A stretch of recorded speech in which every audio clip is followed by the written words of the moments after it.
Someday I pray that we can be united as a country again and go forward together as a one people and under one flag, but we are not united.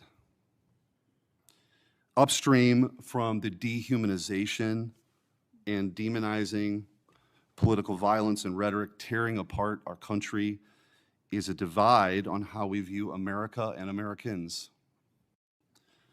Is America good? Is America evil? Is there something inherently special about Western civilization, or is this 2,000-year project rotten to the core? And if it is something worth fighting for, which I believe, how do we do it? With words and ideas like Charlie did, or with firebombs and assassins' bullets? Political violence is always wrong. Period, full stop. It doesn't matter which side, in the name of any ideology or cause, it's wrong. But in America today, political violence is not a problem that falls equally upon both sides. We have to be honest about this. We must reject an attempt to paint it as some kind of random phenomenon with no particular creed or ideology, a kind of spontaneous insanity, which takes place outside of any broader social context and has no pattern at all. That's wrong. So free speech, yes. Political violence, no. But we have to be honest about what's happening. Already, we're hearing people talk about Charlie's assassination in those terms. We're told that we can't possibly know what drove a killer to plan and carry out a murder of the most prominent conservative activist in America. But that's a lie. We do know. The facts are plain and clear, and we have to speak truth in this moment, or there's no other side of the mountain. The vast majority of Americans are against political violence, but there is a vocal, active minority that encourages and celebrates it, and that minority is overwhelmingly on the left. Just last week, a YouGov poll found that a full 25% of those people who describe themselves as very liberal say it can be justified for citizens to use violence to achieve political goals. Less than 3% of very conservative Americans say the same. That's too many. That is 3% too many. But we are lying if we think that this is a both sides thing. It's not. We have to confront it. And you're going to have an important job of rooting out these terrorists. This is an ideology that runs very deep. The numbers are virtually identical to the ones I just noted when it comes to whether or not it's okay to celebrate the deaths of people whom we disagree with. And while large majorities in both parties were opposed to celebrating political violence, Democrats overall were nearly twice as likely as Republicans to believe that it is usually or always acceptable to celebrate the death of a public figure they oppose. What in the hell is going on? Earlier this year, a poll found that more than 55% of people on the left believed that it would be at least somewhat justified to murder Donald Trump. These are not just some abstractions on a page. These are our fellow citizens. How can we come together with people who believe these things? We've all seen the flood of posts on social media over the past week, not just a fringe few, but thousands upon thousands of people gleefully celebrating a father of two young children getting gunned down in broad daylight. I wish I wouldn't have seen that video. I wish my kids would not have seen that video. Blue Sky, the left-wing alternative to X, was so overwhelmed with these posts that the platform was forced to issue a statement warning its users to stop glorifying the murder. And it wasn't just random social media trolls. It was journalists, elite college professors, and even politicians, all but saying Charlie's assassination was justified because of what he thought, because of what he said. We saw the flood of hit pieces, the most powerful media outlets in the nation dishonestly attacking and villainizing Charlie for the most vicious possible terms. How can you ask us to unite under that? There can be no unity between good and evil.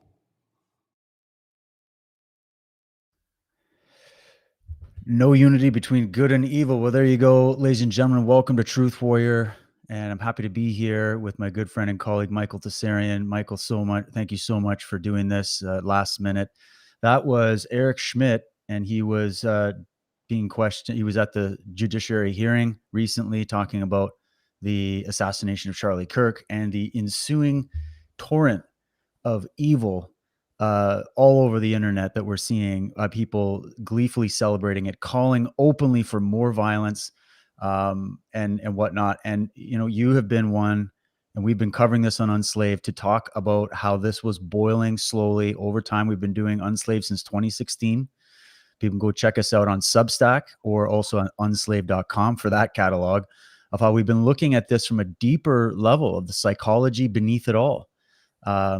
And there's so many factors we can bring into this: the bigger geopolitical happenings going on, the rise of this radical Islamism or the Islamo-communism that many people don't know about, because we do have to talk about what's going on social media with both this woke left insanity where all the masks are coming off, but the masks are also coming off this sort of woke right as well, where everybody's trying to point the blame towards certain groups of people, and everybody's kind of using this event towards their own agenda, their own narratives, which is very unfortunate. And then everybody's missing the point on the event itself and what this actually reveals and exposes. So just welcome to the show. Your first reactions to that video and the events of the past few days. Oh, thank you. Great to hear that there are words of sanity out there in a time of chaos. Usually that's at a premium, so you're searching for it. I think people on the right particularly need to feel confident that there are a certain amount of leaders out there. Donald Trump himself, of course, goes without saying, but there's other ones as well that thankfully do have a rational insight into what's going on. Every word he said there was accurate and true. And there is no meeting between good and evil. And ultimately, that's what it comes up. See, the thing that I would add only is that when you talk about good and evil, as opposed to say left and right, it's healthy, because I'm a moralist. And the moment that you talk about good and evil, you are now on moral territory. Those are ethical terms, and that's good. That's usually what's being left out of the narrative. I don't even think Mr. Schmidt is fully aware of that component, but our listeners should be. If you start, it's perfectly good, it's perfectly legitimate to frame things in terms of the moral aspect, and to frame things in terms of good and evil. My very first book is a totally deep dive on that. I opened my career with that, right? Because, and sticking close to that is always healthy, because that's a moral subject matter that keeps you close to the truest thread that there is, the truest barometer that you can have, right? The truest compass that anyone could ever have is not going to be some political divide. We already know that left-wing people often convert to right-wing later on in their lives, and that even right-wing people, tend to soften up and become very,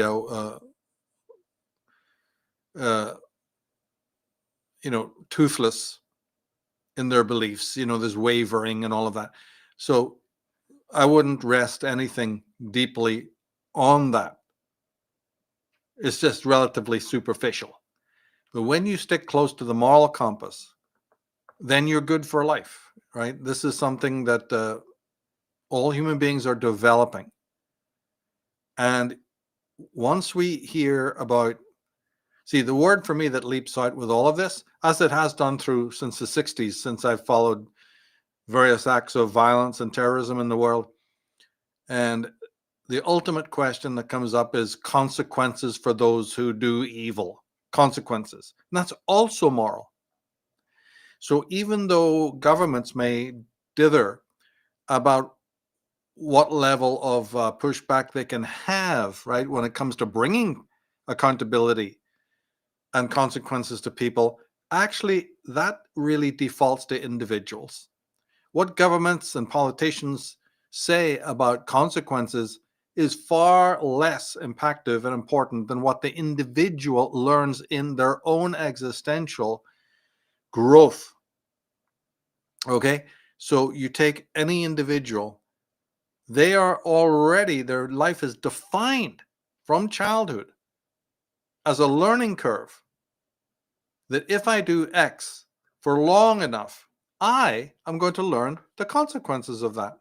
And that goes for people on the right or on the left. It goes for every human being. So consequences is another one of these things that, whether you like it or not, moves us from the political sphere into the moral sphere. Okay? So always realize this. So, because if you just get blown by the winds of politics, you could end up going over an edge. You may go round and round in circles. So I always look to these world events and try to find this moralistic, ethical core. Because yes, governments will have to deal with accountability in their laws and in their statements and in their worldview or their Weltanschauung. But the thing is, so does the individual. In fact, it's more impactful. Each individual that's hearing us now is well caught up in that, could not do otherwise, in finding out by experience the consequences of their actions and their thinking.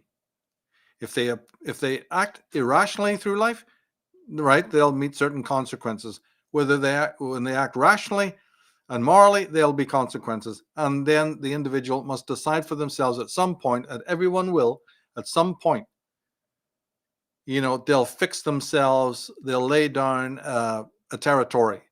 They will then have a moral framework by which to live their lives. So this is an existential fact that's going on individually, even though sometimes it seems that it's only, relevant when maybe it's happening on the social level, as it is once again now.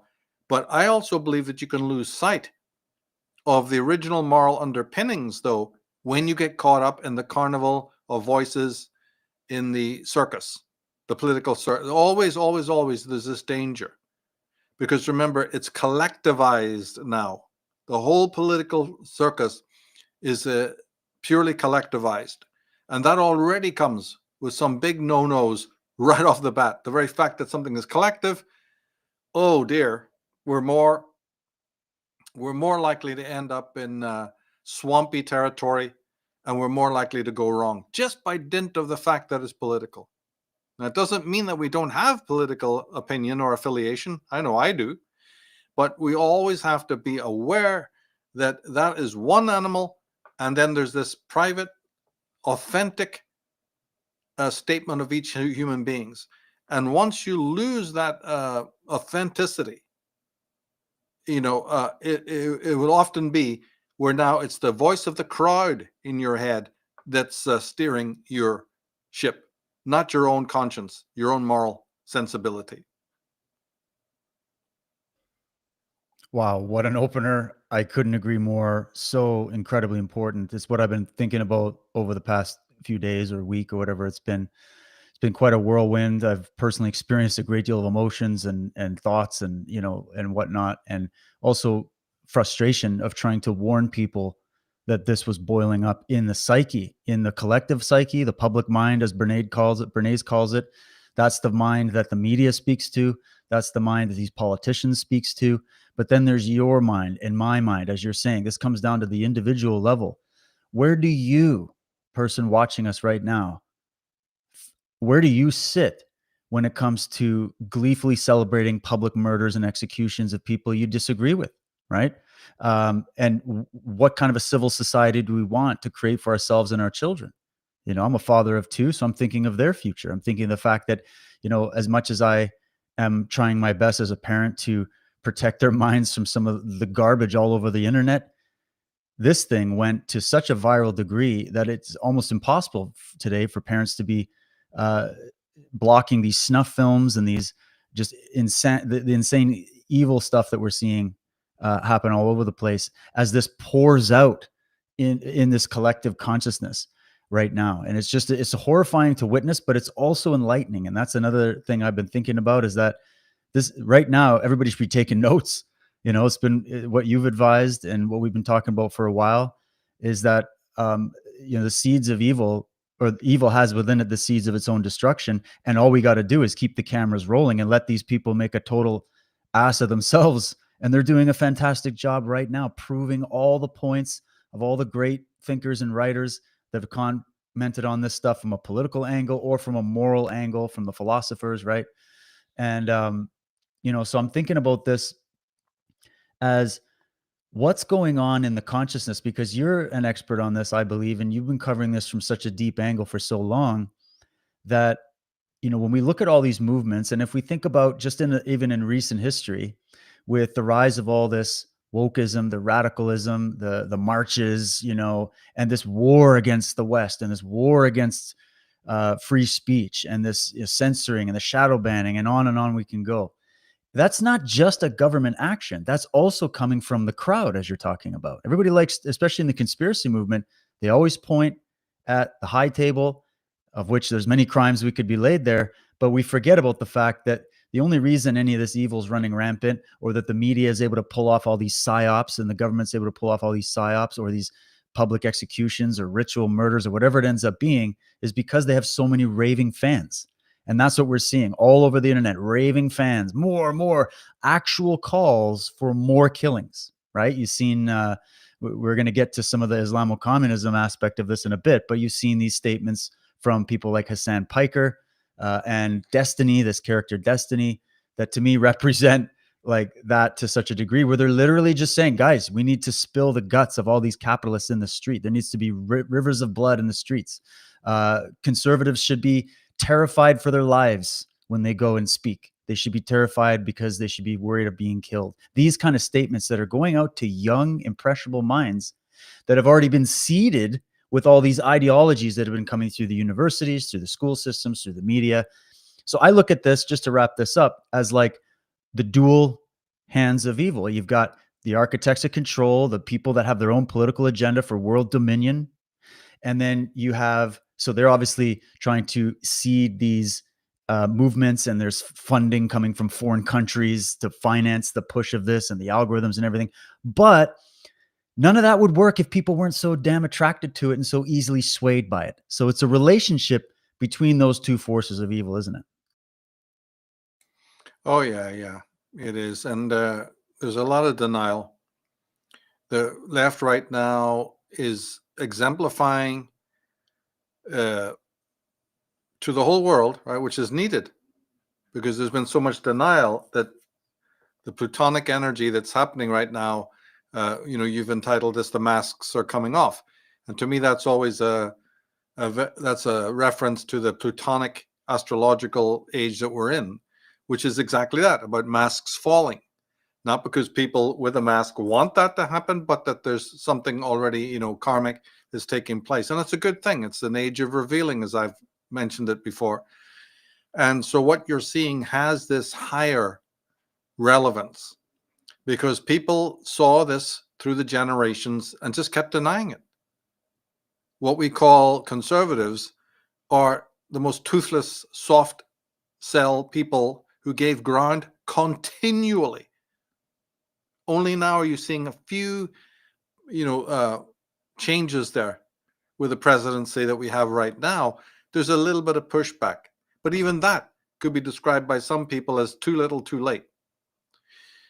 But even if you like what you're seeing today, it still is a fact that what we call conservatism through the whole of the 20th century gave so much ground continually to its opposition that this emboldened the opposition. Now, this is unforgivable because this left-wing group that we're talking about is addicted to violence and always have been, right? They're revolutionaries. Read Your Fire in the Minds of Men. The greatest minds that wrote on the socialist movement and the democratic movement have already spoken. Remember the French Reign of Terror?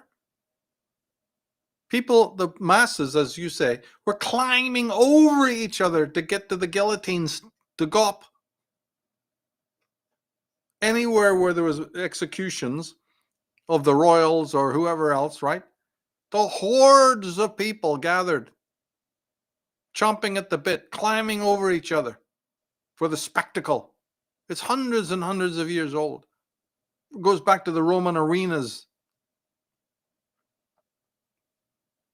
and the gladiators. It's not fiction,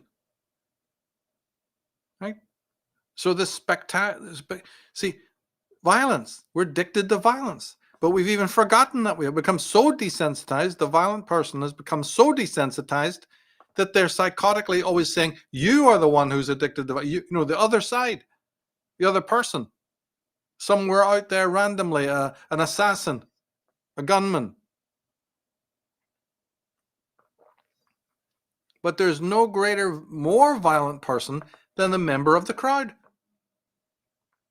They're joining the crowd for the sake of mob violence, the mob rules.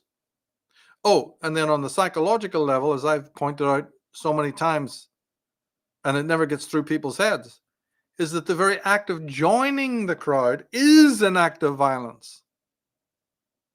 Right? The crowd is inherently violent because all the people who've joined it have violently done so to escape selfhood. There's a violent dislike.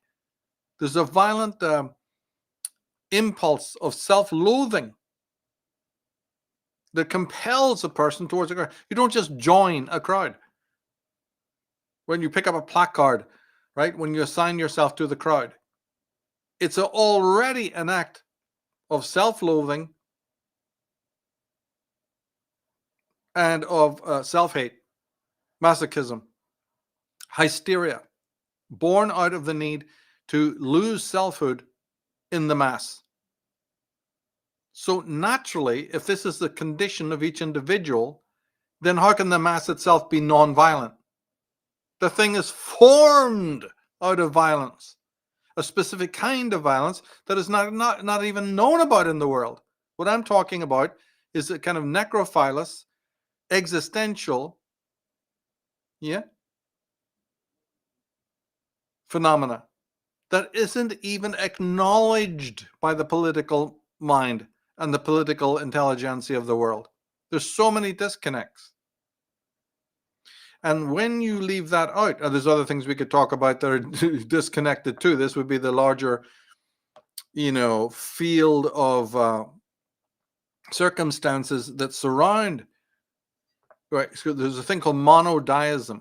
When anything like this happens in the media, we focus and narrow the focus and forget about peripheral issues that are vitally important sociologically. Those get blurred, and there's just this tunnel vision. And from that little circle of focus, you're not going to find the answers that you need, right? Which are philosophical, which are psychological, not political. Politics has some aspect there, but what comes with one political group can easily be replaced tomorrow by the other. This Tweedledum Tweedledee aspect. It's not consistent. These are not eternal truths.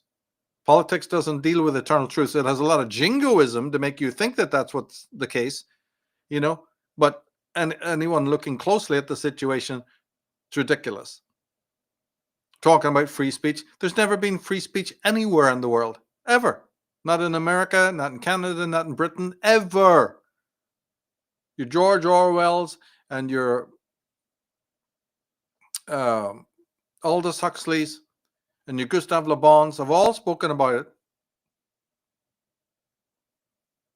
But you have to realize that what? Free speech contains the word free.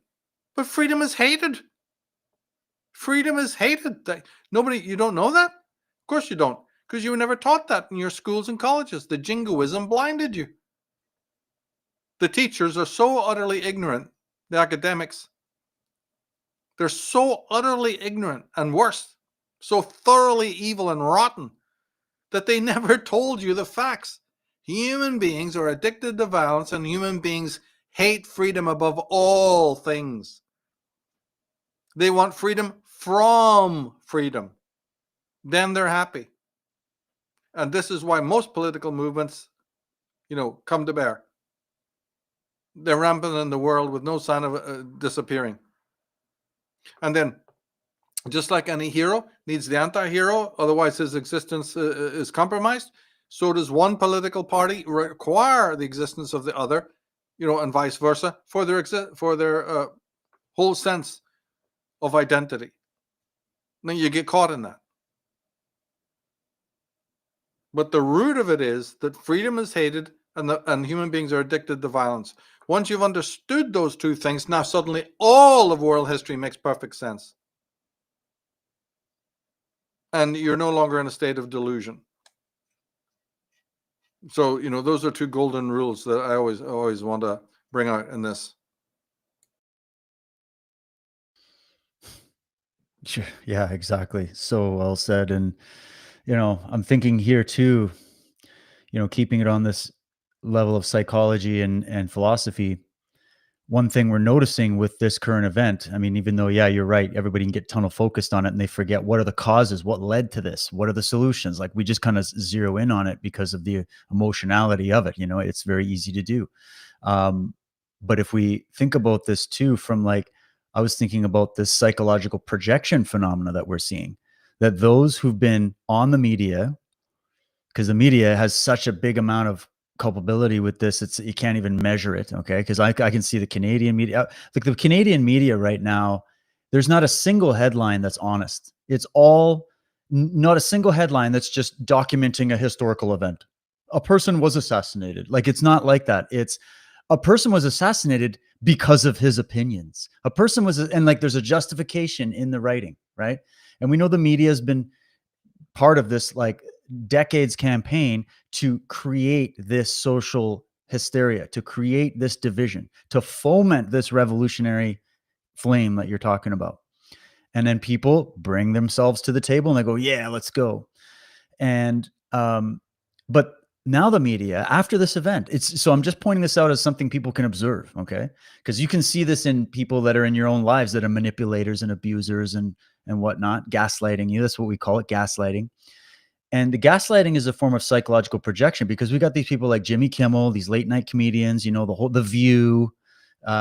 You've got it in so many of these media, CNN, they're all covering this from some sort of angle where they're actually siding with the killer, in both instances, with the brutal murder of that Ukrainian girl, Irina, on the bus by that monster.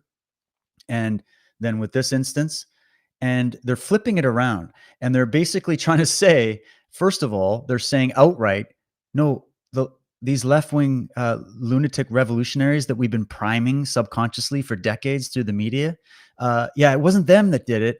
It was the other side. It was the right that did it. It was the MAGA Republicans that did it. You guys did it. Your guy did it because his dad was a Republican. So therefore, there you go, right? And that's how they look at it. And they won't show you the facts that are now coming out with these FBI investigations that no, the guy was a total left-wing nut job.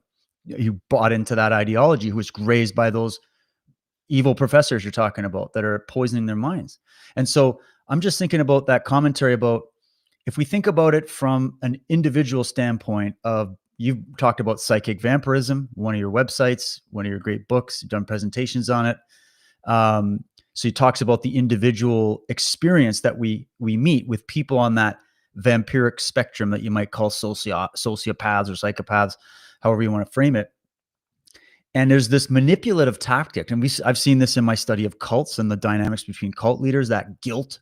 We see this in religion. We see this everywhere. And they project the guilt and they say what they are doing. They are the fascists. They are the totalitarians, accusing those who are questioning and challenging them as being exactly what they are. Could you get into that and that whole dynamic of psychology that's going on behind that? Oh yeah, this projection is huge. Absolutely huge. And you do see it. And I think that this is one of the other psychological factors that people need to brush up upon, because the projection also is involved in a person's personal life as well. Behind it is actually a virtue, the virtue of empathy. Right? You couldn't have projection unless there's a more basal reaching out to the other. And believe you me, that's massive, right? We could talk for hours and days on the significance of that. So so some people who read superficially about projection think it's an evil. There's even whole new age groups out there who try to quell it or believe that you shouldn't have it. That's a road to psychosis. That will not work. So when you see it on the public stage, like all these events that happen publicly, it's a way for a studious person who's really seeking for underlying meanings to do these litmus tests to see how these things like projection and other things, compensation, sublimation, all of these different things work. And what is the difference between, say, neurosis and psychosis, and how that can manifest on the social level? It's very valid, and realize, hopefully, again, I'm talking about the far distant future here, where the truth of the matter, which I've already mentioned, will start to permeate, which is that these are moral issues. Now, see, obviously, this man who committed the assassination was projecting his own content, as you say, in reverse. It's a well-known tactic anyway of communists to always blame the opposition for what they themselves are doing. I mean, that's a recognized fact. So you even have it on the smaller level as well. But this is not difficult to understand. It's known as psychosis. Psychosis is the condition different from neurosis. Psychosis, a psychotic person, and I'm absolutely convinced that this guy was psychotic, is that everyone else is to blame for the way I feel inside and whatever failures are taking place in my life. And then you will seek out people who also feel the same way. A psychotic cannot be with a neurotic. It's like oil and water. And a neurotic isn't going to make much headway with a psychotic. Psychotics are birds of feather that stick together. But of course, we know that when any of these people get together, there's going to be then this critical mass. It'll only amplify the psychosis, you see? So forget the fact that he was some lone assassin. That's not going to be right. It might work out that, from a legal point of view, that's what the road they have to take. But obviously, this person, a psychotic, is a kind of person who will always seek out, in order to get to the level of action, they'll need to be reinforced by other people, who back them up to the hilt. But back to the point, psychosis is defined by continually and only being able to blame others. Now, this is an interesting syndrome because, of course, in all of our lives, there are people to blame for the way we find ourselves. See, so don't get me wrong. In all of our lives, it is quite right to apportion blame, right, to those who've done us wrong. That's not psychotic. But what you'll find is that in most normal people, there's also a very healthy understanding, rational understanding of where we ourselves went wrong in life in order to bring about negative consequences on the self. It's kind of like a healthy way to be.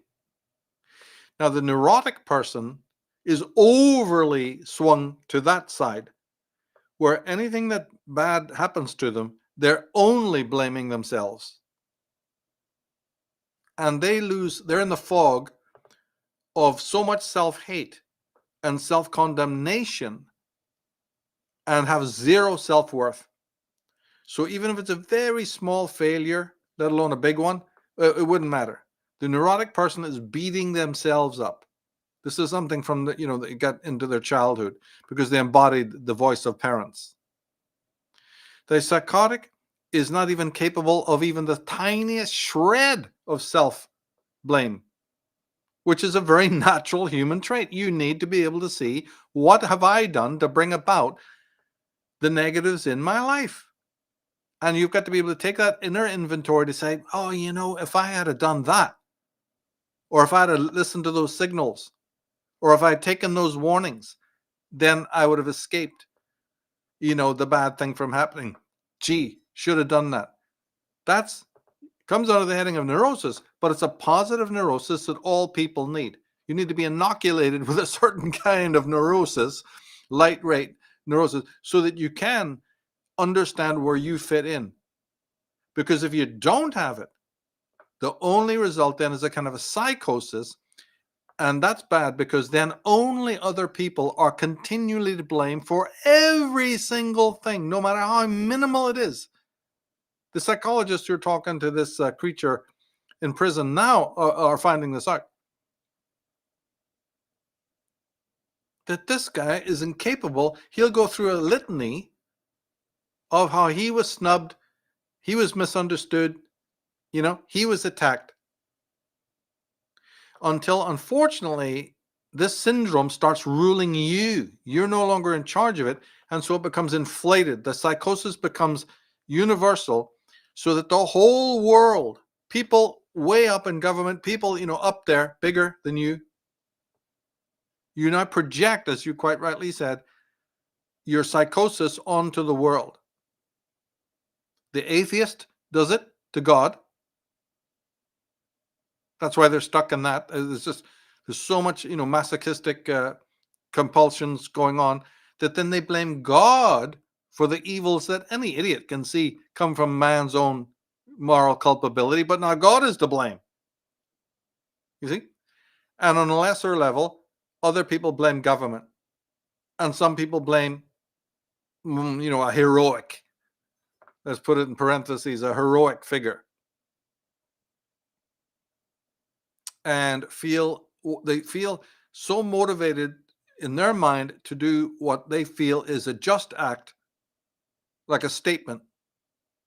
Graffiti, I've got to muddy it, I've got to pull it down, I've got to break it. I'm not even really sure why. In fact, the more psychotic you are, the less insightful you are, the less introspective you are. So the psychotic, I should have also mentioned, is the least person to ever diagnose their problem. Turns out that this character isn't even cooperating. I could have told you that. It's a sign of psychosis. Because in his mind, things are very cut and dried. You guys are to blame. I'm not talking to you. You don't understand me. And that lack of understanding led to what I did. So do you think that now I'm going to ask for your understanding? I'm just going to sit here with my glazed eyes, my sullen expression, just like most of the other leftist nutballs that you run into, right? This blank expression. This is all psychotic behavior. See, the neurotic is full of self-doubt. He's not anything like a psychologically messed up. I mean, there's some that maybe are, right? But it's unlikely. You'd have to go pretty far in your neurosis to be a real basket case. But I'm just sketching the main differences, the rule of thumb. And then we can get into other things, like, was he on psychotic drugs? Was he on something like Prozac that exacerbated his homicidal, there's a whole other bunch of areas to go into. So I'm not denying any of that. But we're trying always in these situations when you want to bring up the psychiatry and the psychology, it's very important to know some basics, actually. And given the fact that he took out a personage that would be a hero to a lot of people is important too. Now, this goes, we're not going to get into it because it would take hours. And I know that people don't like this kind of content anyway, so they're blocking their ears. But I'll just say that when you yourself get into a state, you can project hatred on your own hero imagos that you have, used in the past, where you have identified with certain heroes. But if things go wrong in your life, you start to hate the very heroes that were the other side of your mind, you needed and you liked. This is when you start to become transgressive and necrophilous. And so in an act of sort of self-sabotage, you start to strike out at the heroes because you find that you can't live up to that heroic imago. The idea of embodying a hero is only based on one thing, that you will live up to and even probably surpass the hero. But there are some sad cases where that person feels that after a certain period of time that they have fallen foul of that, they've fallen shy of that, and that having these solar heroes up there is causing them a great deal of psychic hurt.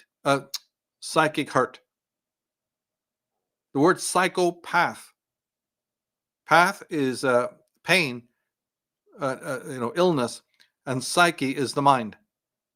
So they have pain in their mind. How would you say it?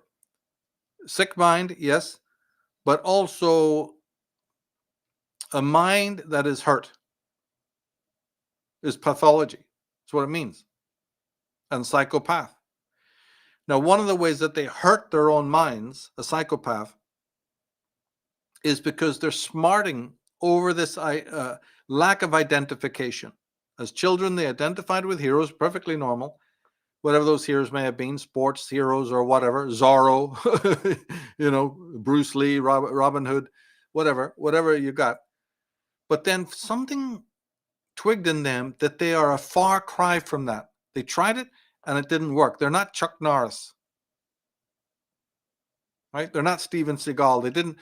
So there's something that bugs them. This has happened psychically to a lot of people.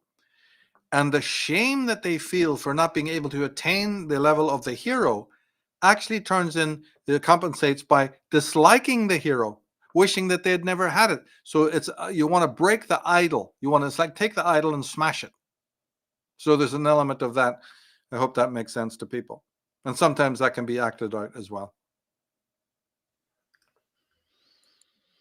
Wow. Take notes, my friends. Take some notes. And we've got the notes already done for you on Unslaved. We've been documenting this for years at an extremely high level and deep level. You wouldn't even believe it. When Michael's saying it takes hours, we've done that. So if you want to get deep into that, it is so enlightening. It has helped heal the way I see the world in so many ways, the way I see myself, and to also bring up the aspect that when a good man studies the evil man who's embodying what you're talking about, it actually won't destroy the good man because the good man is getting information about how to see the opposite view, right? To keep that, to understand what are the positive heroes, what are the positive archetypes, and that lead to the moral, virtuous side of the mind, right?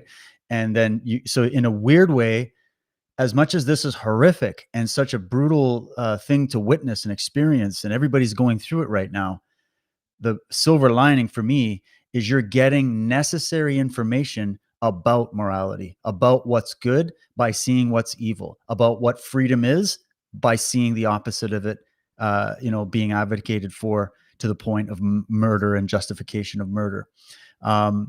Now, very quickly, just to kind of switch to the political side of this a little bit, I've been noticing, you've been noticing, so many people have been noticing that one thing that these, we'll call them the psychotic left, as Kerry Bolton puts it, the people that identify with that side that have gone way too down the communistic rabbit hole in their thinking, which is not really political as you've exposed right now. It's actually psychological, and that's huge, is that they have been blaming people that are advocates of freedom, that are advocates of virtue and morality, that are advocates of sanity and reason and dialogue instead of violence.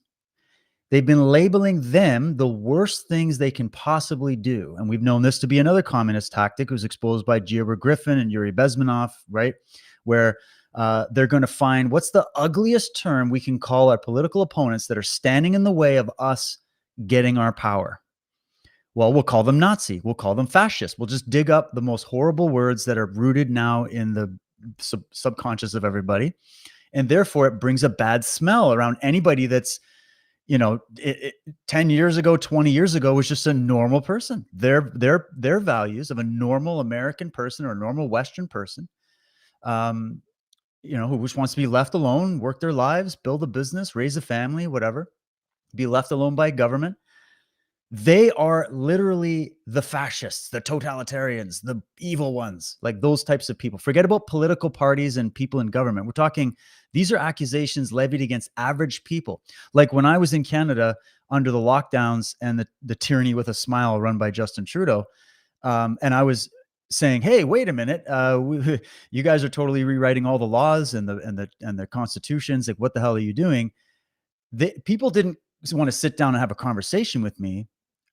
They wanted to call me a Nazi and a fascist because the media did that. And they went, oh, well, the media is doing it, so now we're going to do it, right? Because you're standing up for your rights. You're developing, you're embodying that heroic archetype.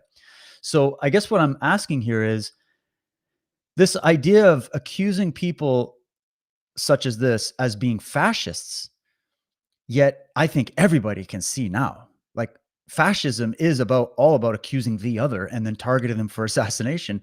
So, really, who are the fascists? And then you've often broken down as well that this phenomena of fascism versus communism that tore apart the 20th century, that everybody believes was two totally diametrically opposed sides fighting it out. It finds out it's actually, no, the communists, the socialists, the fascists, the reason they're all just different gangs competing over the same turf, as Ayn Rand would have put it.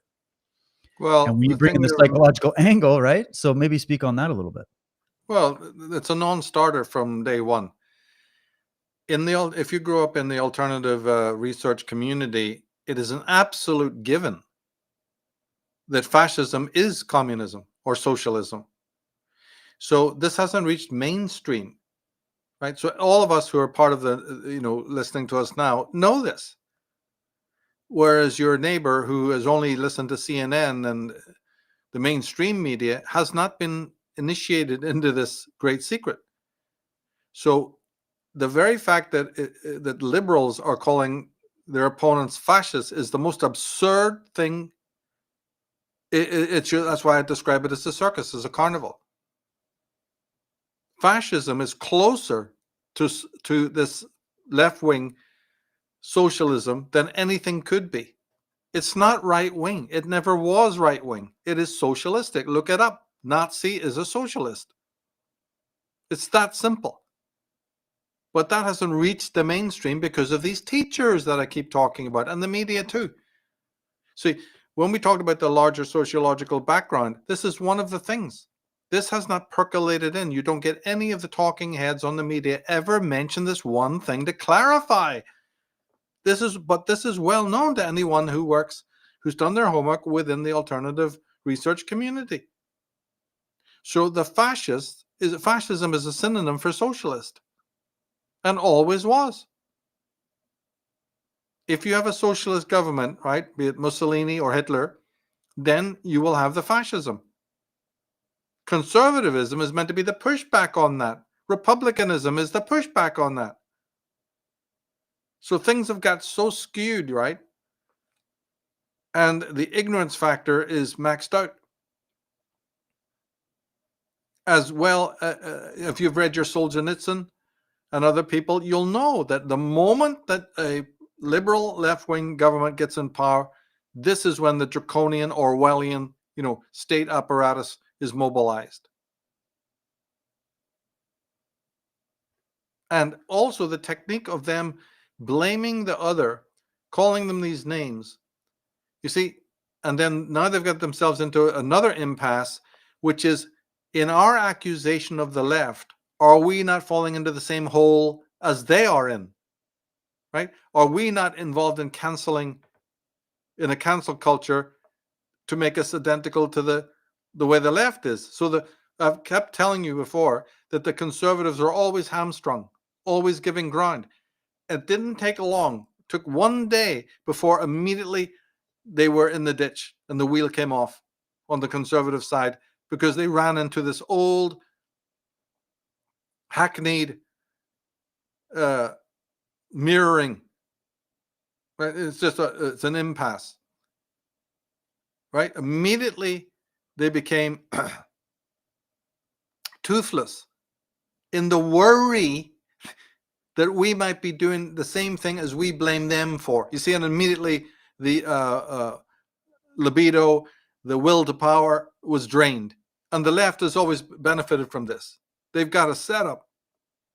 They're more psychologically empowered, that's why. And so they're able to set up a game in which this extraordinary dynamic takes place, in which you're charging forward, right? The right conservatives charge forward, and then suddenly they screech to a fucking halt right at the moment when they're about to attack. They're drained of energy because the left holds up a mirror and says, hey, aren't you doing what you blame us to do? And the right get all nobbled, so unsure of themselves.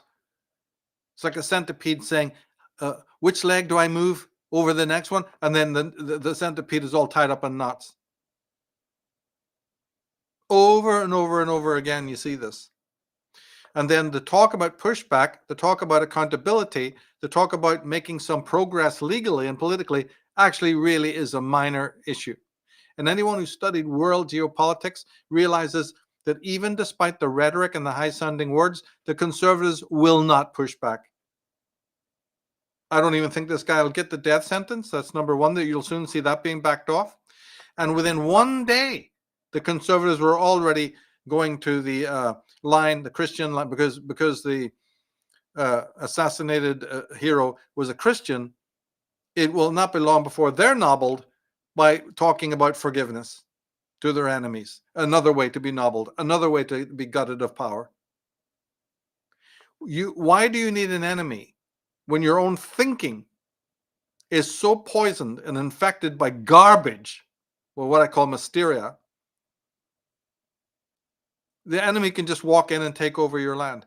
And this is exactly what the left has done. There has been no fight. Get that into your head.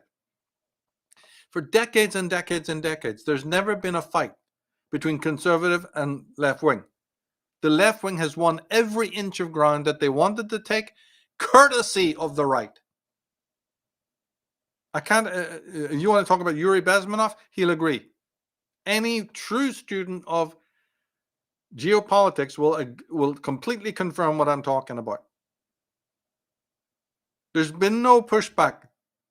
The right, everything that you see in the world today, every aberration is from giving ground to your enemy. Ground that you didn't need to give up. It's been a continual backing off. And of course, then don't blame the left for occupying that ground. They've swelled in until you've got some of the lowest forms of human life, the moral detritus, in power, on the side of the left. Well, of course, because you opened the doors and let them in. Your founding fathers didn't do that. Your founding fathers tried as hard as they could to offset that, to push back. But by the time of Woodrow Wilson and Roosevelt, and even before, and these Teddy Roosevelts, it was over. America was on the back foot. Again, that would take hours to unpack of the steps that were taken, right? But one law, if you can get one thing out of this, every success, every ounce of socio-political power that the left has was granted to them by their so-called opposition. There has not been, and there will not be pushback now. There'll be a couple of suspensions, okay, maybe one or two firings when the blood is hot. But don't hold your breath to see any change whatsoever. In fact, I'll hold you to this. The death penalty will be taken off the table, and talk of forgiveness and reconciliation will again be more likely to be the order of the day. And particularly because Charlie Kirk was a Christian, and most of the speakers, the head honchos on the media, are also Christian. And it's a instinct of playing, once you know this law, you see, you can expect it, because it's the default law of the so-called conservative movement, to give ground again, to speak a lot of hot air and jingoism, but when it really comes down to action, you won't see it. I'm praying I'm wrong. But this is the rule. I'm just letting you know this is the normal rule that's been going on for decades. So don't hold your breath. Probably very, very little. There's been a lot of talk and a lot of wringing of hands and pulling of hair over this. But when it all fades away, people go, and even this idea of, people increasing their attendance to church, and this, uprising and interest in the Christianity will be followed by a very big loss of faith down the line for most of the people involved. That doesn't hold any water either. We've had this time and time again through, the 20th century. But there's no philosophical weight in the churches today. In fact, they're unimaginably profligate. I'm talking about the people who run these churches, these mega churches, these Baptist churches, right? In fact, if you really want to unpack it, these people are deeply involved in what's been going on. The open borders, the endless philanthropy, the egalitarianism, the USAID, and the lots of work that the average person doesn't know that the churches do to exacerbate left-wing movements and to facilitate mass immigration. The Christian church is one of the greatest offenders in all of the things that people lament.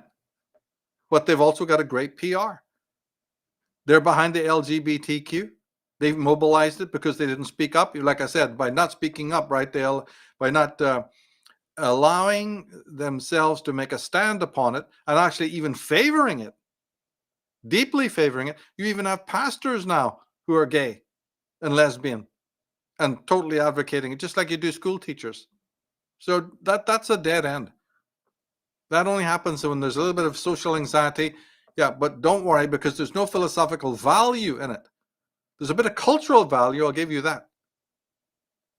From a Christian point of view, there's a cultural value in that, in Christian, membership.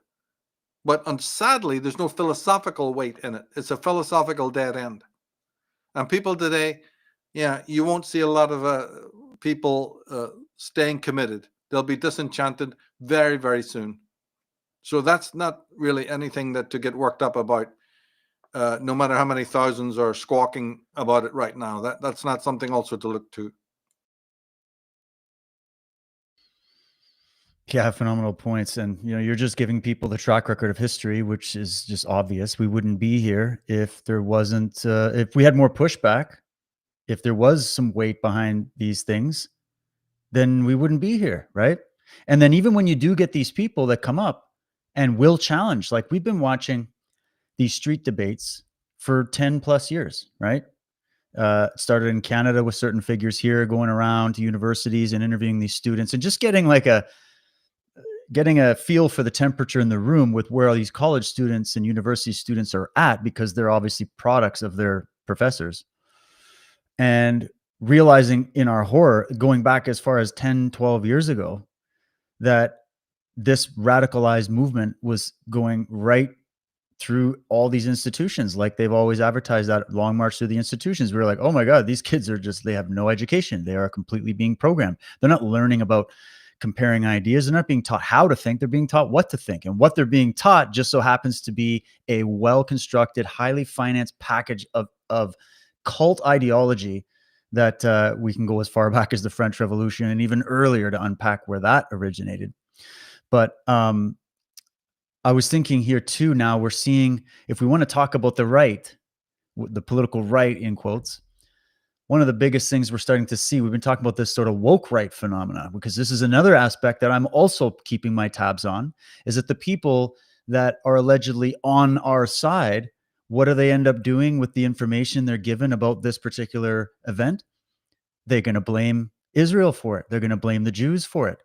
They're going to go we got these big players like Tucker Carlson, Candace Owens, and all the rest of the people that are out there who have this just obsession with pointing the finger at something that it's actually remarkable, because Charlie Kirk was one of the greatest defenders of Israel that you could ever have. And he would take on these pro-Palestinian people all the time.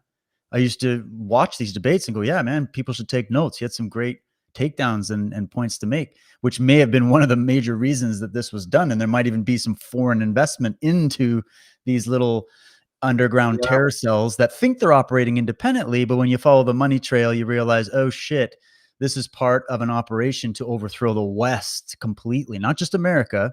They have to gut America because it's the biggest, sharpest teeth around, but it's Western civilization that's the target.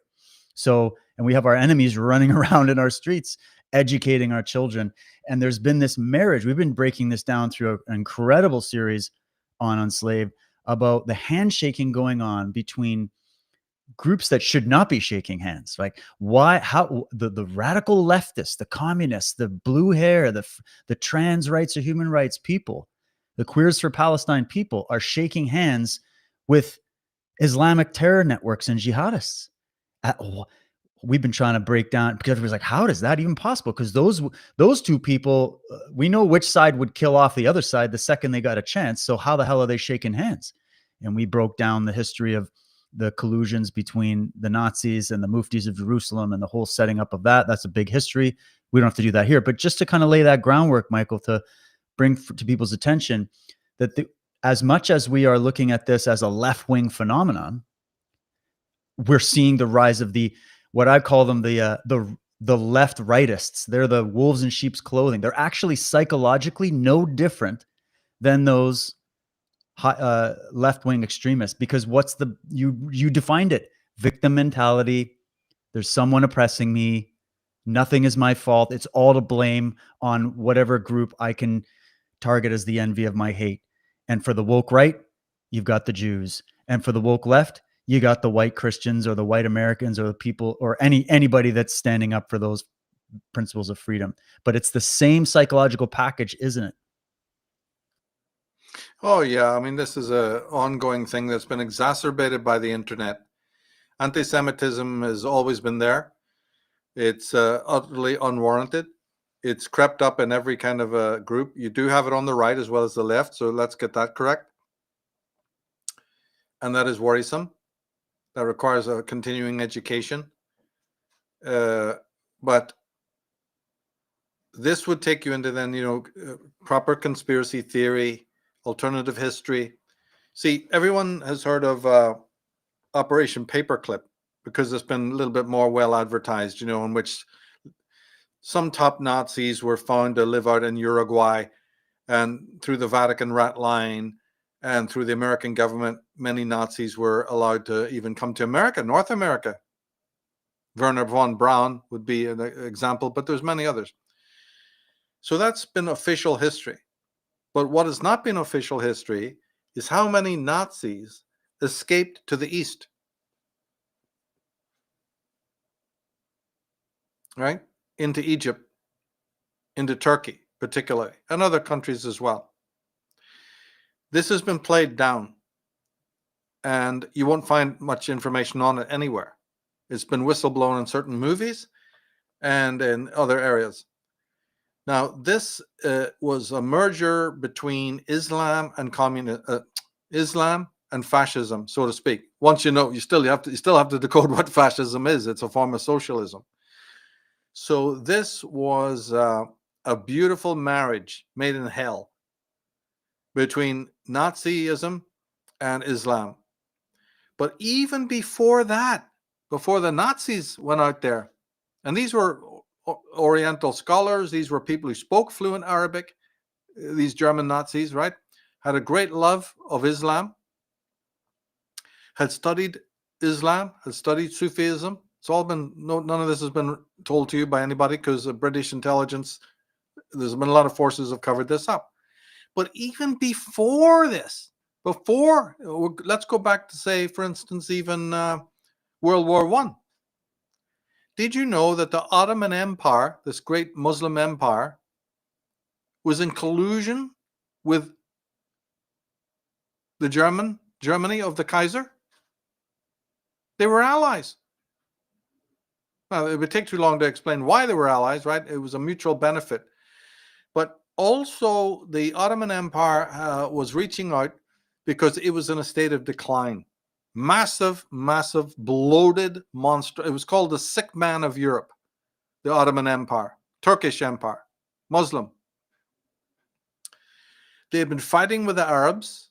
One of the great wars that you don't know about is between Turks and Arabs. See, anything to do with true Islam has been hidden from you because you're not meant to know how barbaric these groups were, how old their feuding was, both in India and in other areas too. But this one that I'm speaking of right now, the ancient animosity between Turkish Muslims and Arab Muslims. You're not meant to know anything about that. This is before the discovery of oil. And then when the oil was discovered, the geopolitical system changed. And this is where a lot of things happened that brought Israel into the plan, and why Lord Balfour signed the Balfour Declaration to give Israel, its homeland back. There's a lot of things that we could get into here, but just this original moment around about the fall of the Ottoman Empire, the leaders of the Ottoman Empire became socialists. Now, remember, this is World War I. This is before Nazism. So you have two waves. And during the fall of the Ottoman Empire, out of the 5, what they call portes, right, leaders of the Ottoman Empire, 3 of them, when they were dethroned, ran to Russia, ran to the arms of the communists, which was the Tsar had fallen, and the communists had taken over. And in the aftermath of that, 3 of the leaders of the Ottoman Islamic Empire ran and found succor, right, in the hands of the communists. And there's many other reasons why this was happening. Now, this is all confirmed when you look up 2 words. One is Pan-Arabic Movement. Just look it up online. And the other one is Pan-Turkic, or Young Turks. The original Young Turks. Pan-Arabic Movement and the Young Turks. Now, the Young Turks were part of the mass socialistic movement that, around the turn of the century had spread to Ireland, to Germany, to France, to Italy, all over the world. They called it the Young Movement. It's a bunch of rebellious, highly communistic, and very anarchic and violent people. Now, this is the roots of the Democratic Party. This would all be changed. They wouldn't call themselves these names anymore, right? But this force transmigrated into America, had its sights set on America. Through the Giuseppe Mazzini and many other people, the Antonio Gramsci's and other people we could mention. It's a very long story. So the Ottoman Empire was Muslim, right? Then, after that, turning left wing, comes the 1945 period and the Second World War. And in the aftermath of that, because of this socialism that had been in Islam fomenting, the Nazis had created second homes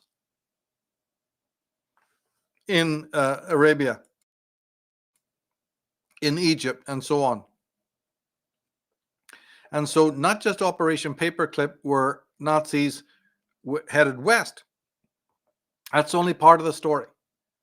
Nazis also headed east. And this is how you get a collusion between socialism and Islam, and they obviously have the same agenda. Even a novice could tell you, well, I can see why they'd be together, is because they both hate the West. The Germans who lost the war were ardent socialists, the Nazis, and they still have a beef against the West. And the Islamic, well, they've had a beef for 1400 years.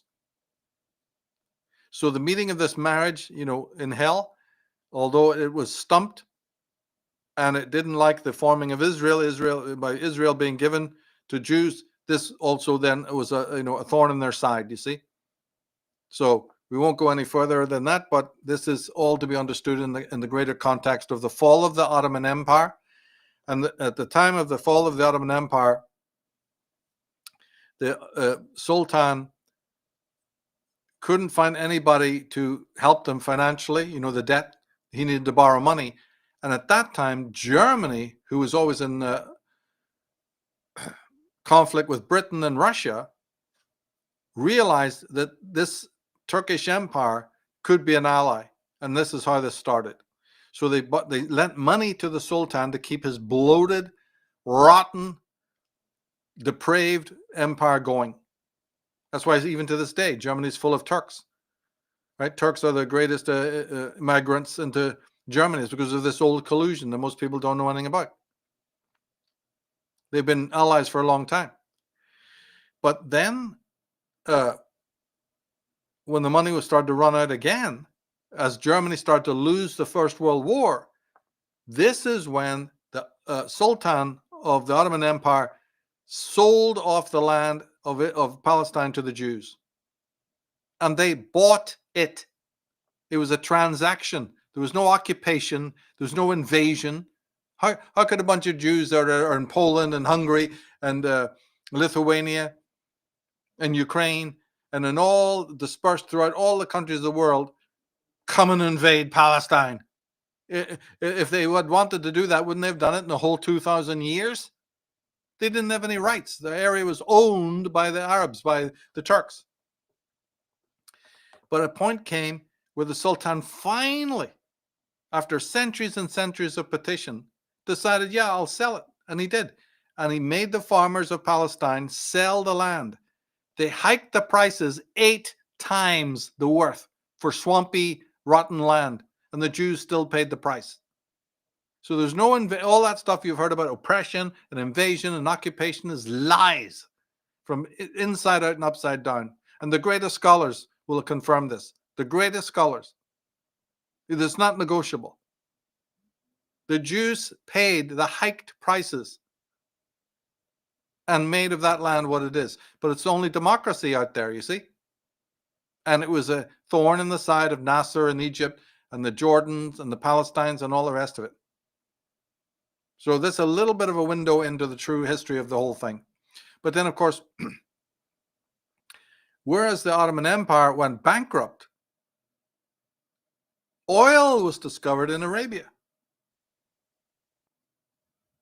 So the pan-Arabic movement, the communist, fascist cabals and consortiums that were over there were now bankrolled to the tune of billions. That's how we get to where we are today. Without the oil, this was a failing, infighting, inbred, and decaying empire right across the board. You never would have heard of it. There would have been nothing. We would not be having a problem with Islam today. It just wouldn't exist in anything like, the way it does now. In lands where the oil was not discovered, like Pakistan, look at the nightmare of it. Primitive, back in the medieval days. Can't even dig a well. You get the Taliban, right? You get that. No. Because oil was found in Arabia, it bankrolled Islam, yes, but it also bankrolled this particular strain of communistic, fascistic Islam, which now was mobilized. So it became a geopolitical force that we're now having to deal with. And we're not really dealing with it that well. I'm still waiting for President Trump to make, the Muslim Brotherhood a terrorist organization along with Antifa. What's taking so long with that? So we're way behind in the fight. And huge territories have been taken over in America by Islam. So the idea of the woke right to be, as you say, coming down on the Jews is preposterous until you know who's being bankrolled and why their media channels are not being taken down or removed. How they seem to last. These right-wing ones, right? And they will last forever as long as they keep the narrative against Israel and keep all that disinformation. So that's a little synopsis there. I hope it clarifies things. Yeah, very well done to summarize it like that. We've done a whole series getting into the details of it for anybody that's interested, who wants to actually study facts as opposed to just slogans that are flying around on your social media algorithms. I wanted you to quickly reflect, because you've got so much direct experience with this kind of same energy, in Ireland, right? The history of the Irish Troubles, the IRA, the whole thing. You've done whole presentations on the occult history of it and everything, and the secret societies involved, but mainly just, talking about political assassinations, talking about blood in the streets, talking about watching a society just decay into total anarchy, and the power brokers behind it, and the divide and rule, and just the wide-eyed, the same looks. You must be watching history repeat itself all over again, eh? Yes, indeed. This group that I was talking about, Young Italy, the Young Movement, arrived in Ireland. Young Ireland. You can look it up. Young Ireland. It was very left-wing. It was Marxist. It was rampant. And it is the force that is still to this day behind Sinn Féin and the Republican Army, IRA. Died in the flesh.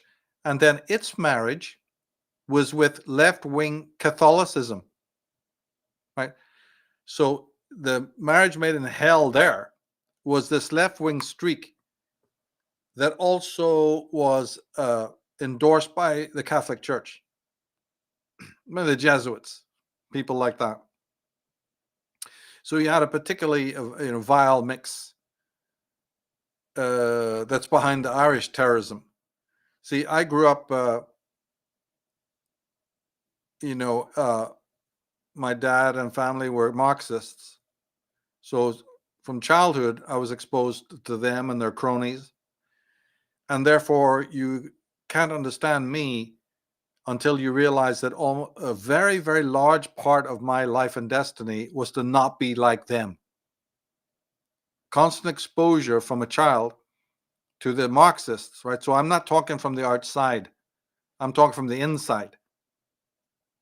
The indoctrination, the skewed, irrational mentality, the amorality, all of it, right? I know from the inside. And therefore, everything I'm about as a person was obviously, a reaction to that. How do you not be one of these people? How can you possibly, is there any other alternative? Is there something you can, do to get away from these lunatics? So then I go out to California and find myself with a worse group, even more irrational. And there I found that it was a bit different because the toxicity was hidden by a kind of affluence. And the marriage there, the made in hell, would be, let's think something you don't have in Ireland, right? In Ireland, it was religion mixed with communism. In California, it was the New Age movement mixed in with the communism, with the socialism. Another monster that you have to adjust to. So I tried to get away from these people, only to find another species on the west coast of America that's even worse. And as I say, sanitized, kept hidden. I'm talking back in the 80s here, see, when things were still, undercover. But the rot was there, the stench was there, the toxicity was there. And I was drenched in it, couldn't understand. I hadn't got enough knowledge to contextualize it, but I certainly was experiencing it. And also the volume, right? The volume, you're surrounded by more people in California that are like this, so it becomes more of a reality where almost everyone you're meeting is this toxic. And then I would meet people from the southern states, and they weren't like that. So I'm starting at some point to say, how come it is that when I meet people from the southern states, they're like normal? Think back in the 80s. I'm just naive, right? Haven't put all the pieces together. but I'm just raw. I'm like, have no skin. I'm just raw, right? I'm just receiving these impressions. And I'm noticing the frozen smiles, the Prozac smiles, the strange body postures, a lot of weird stuff that I didn't understand. And then, meeting groups of other people, individuals who are not like this. So I was observant. And later on, then, when I got involved deeply with, like you said, the G. Edward Griffins, the Eustace Mullinses, the Ralph Eppersons, and started getting into the patriot work, then I would vocalize what I was learning about American history, only to be met with massive resistance at places of work, right to the point of being, demoted, losing jobs, and coming into open conflict because being Irish or something, I didn't know to hide anything that I was talking about, and I would even put up little posters and little pamphlets, of patriot quotes and American history, only to find them being torn down and thrown away. So I was quite vocal about, what I believed. And then I was met with just a avalanche of resistance. And then I found that the worst of the worst were the gays and the lesbians that I work with. Huge numbers of these people. Every time I'd run into these left-wing gays, they were the most violent, most virulent, most irrational, and most hateful. From personal experience, I'm talking about. Almost without exception. And it was over the top. So my eyes were opened from the inside. And I never met anybody, a normie or a conservative person that was anything like as bad. So I started to be able then to notice what was going on by working and living on the street level in California for the best part of 20 years. It was an incredible experience, and although extremely disabling and toxic, from a point of view of world experience, and so then I just increased my studies of the patriot works of American history and got deeper and deeper into it, and then started to find, the rational explanations for why this was, and I became addicted to it. So this was a very helpful. So it's not that I didn't meet some good people from California, but vast majority were not from that state. And the crazies, were 99% from that state. Just absolute personal experience, fact. And you noticed here, so think about if we've added all of the points up that you've brought, and thanks for sharing that history. I didn't know a lot of that. You're noticing the real poison here. You're noticing that everybody's wearing costumes and playing pretend, and that what on the surface, to the person who doesn't look beyond the surface, they look at things as good guys and bad guys, and the good guys represent this group over here. In the West, they'll say the Christians or whatever, the Christian church, they're the good guys, right? And then, the left politically would say, oh, it's the liberals that are the good guys and the conservatives are the bad guys. And then the conservatives will say the other way. And then today with this woke right, it's like, well, the Jews are the evil ones. They're the ones fomenting all the wars. They're the ones that are behind the great global conspiracy. This is the accusation. And then others will say, no, it's the Catholics. No, it's the Protestants. No, it's the atheists. No, it's the Satanists. No, it's this group. It's the Masons. It's these people. And everybody's looking, and they're becoming collectivistic in their way of reading it. Whereas you're noticing, wait, I'm noticing a particular ideology, a particular rotten thought pattern or belief system that is infiltrating all of these different tents, all of these different camps, which you can find both good and evil, moral and immoral people in all of those tents, right? Like that's just because it's everywhere we are as humans. There we are with our psychology as a basket case mess, right? So you're going to see both good and evil no matter what. And right now, everybody's drawing lines and siding with archetypal symbolic representations in their minds of what they think they're siding with, but they don't understand there's something rotten that has crept into all these institutions: government, religion, media, academia, right? And we do also see good people within trying to push back, right? And so you're seeing that the poison pill is not a group of people or necessarily a religion or necessarily an ideology or like a particular political persuasion. You're seeing we're seeing psychology. We're seeing evidence of toxic psychology exhibited by people that believe certain things. And where did they get those belief systems? Well, we've sketched out the history of where those ideas were baked up, where they come from. But the fact that so many people bit down on them and that it permeated the West, this is the rotten pill that has been slowly working behind the scenes to destroy Western culture, the principles of freedom, etc. So maybe just a few comments on that you notice that, hey, we can't be sitting here pointing fingers at groups of people. We got to look at this as an individuals, and we have to look at the poison pill, which is this toxic ideology that's at the root, that is influenced by toxic psychology. Does that sound about right? Oh, yeah. Yeah. And I gave these personal anecdotes because I'm speaking also for other people. Do the same experiment. Learn by experience. Go around and talk to left-wing people. And you come away and you assess whether their jive about philanthropy and tolerance are correct.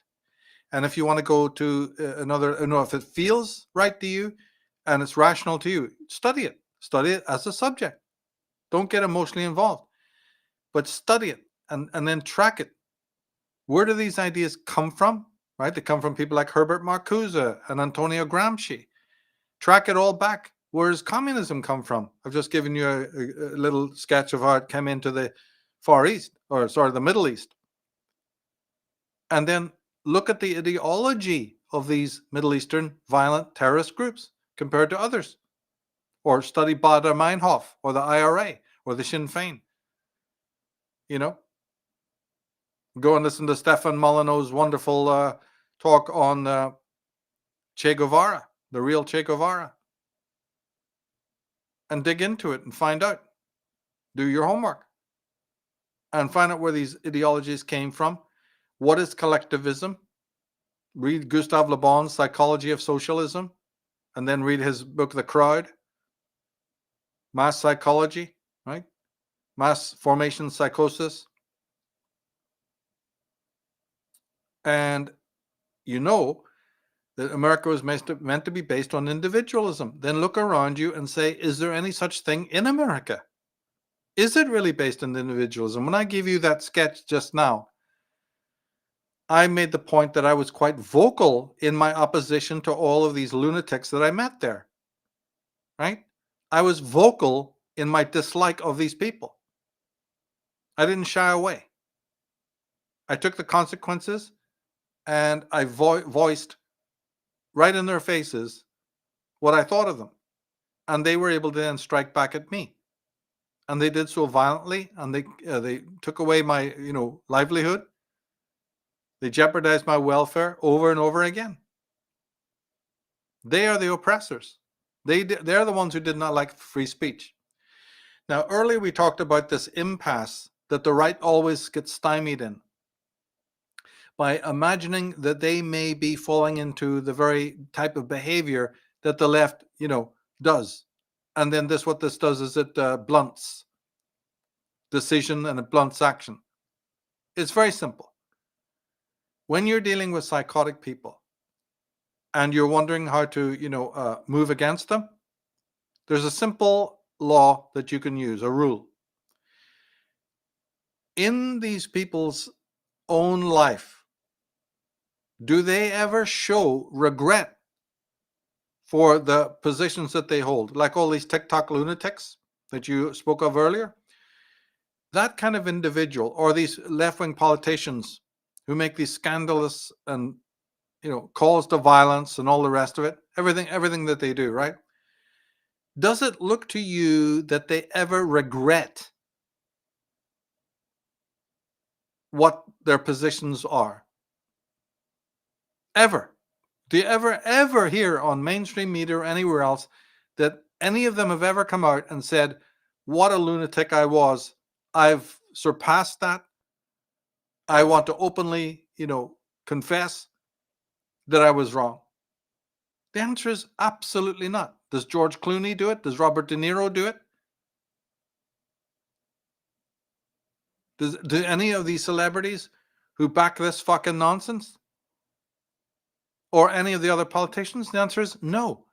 So if they don't show that regret, then they're they are inveterate lunatics who stuck in their way. You cannot wait for them to give ground or see the error of their own ways, which then does allow you to act forcefully against them in terms of legality on the state level or on the individual level, or firing them from a job or something like that. You have the right, because these people are so far gone that they've lost any inner sensibility or censor. You see? So they're like wild feral children, or like wild feral animals. So you're going to allow them to run in the street, howling all through the night, keeping people up, biting people and giving them rabies?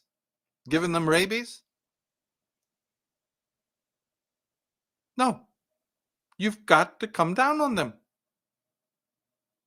just like you do on a criminal type person, right? They may not be doing what may look that they're not doing something criminal, but they are. They're endorsing criminality, and they're goading other people towards criminal behavior in overwhelming numbers. So you do have the right. And as I say, morally, you have the right. You're not doing like they do. You're not part of cancel culture when you move against these people, because they themselves have no inner censor anymore. It's called super ego control. But again, people don't like to hear about the true psychology. Well, these people lack it. They're feral. They're libertine. They always have been. And therefore, they are a danger not only to society, but to themselves. Goes back to my first point, that there is the idea of pushing back against lunatic fringe people like this, like you would against a criminal or a feral animal. But in the ones that are a little bit less fanatical, there's also this evolution. Almost hate to use that word, but there is.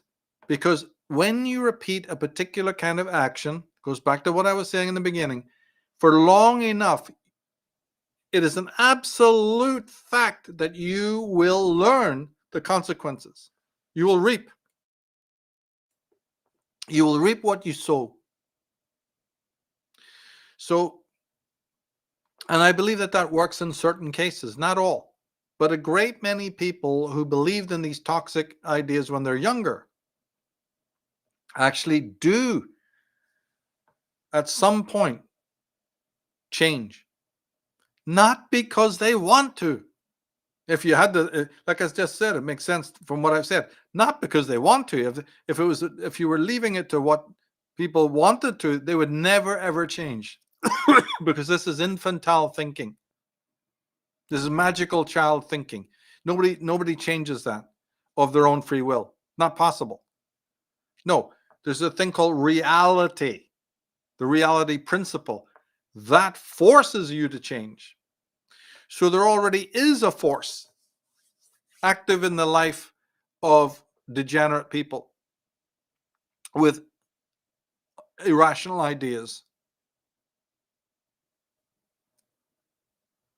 Right? Long before government gets in there, long before some other human voice or actor gets in there, reality itself is showing a person like this repetitively, here are the consequences of what you did and what you believed and how you behaved.